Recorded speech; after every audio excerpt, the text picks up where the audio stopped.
السلام عليكم ورحمة الله وبركاته. أهلا بكم فيديو جديد من قناة بيتك أحلى بتاعته. اللهم صل وسلم وبارك على سيدنا محمد وآله وصحبه وسلم. كل سنة وانتم طيبين، يتعاد علينا الأيام بخير ويبلغنا كده رمضان بإذن الله.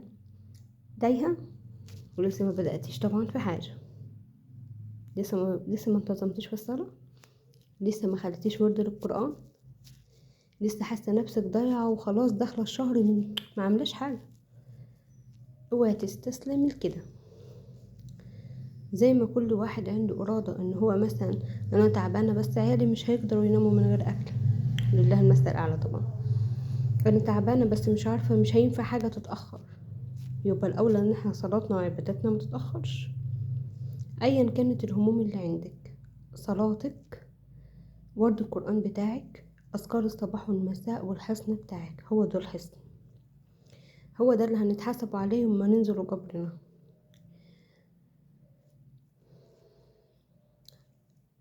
بصي، من صلحت صلاته صلحت حياته.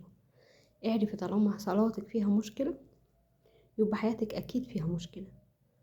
لا انا اصلي بسرح، انا حاسة صلاتي اساسا مش مقبولة، انا مش عارفة ايه. ما انت لو سبتي نفسك خالص يبقى مش هترجعي.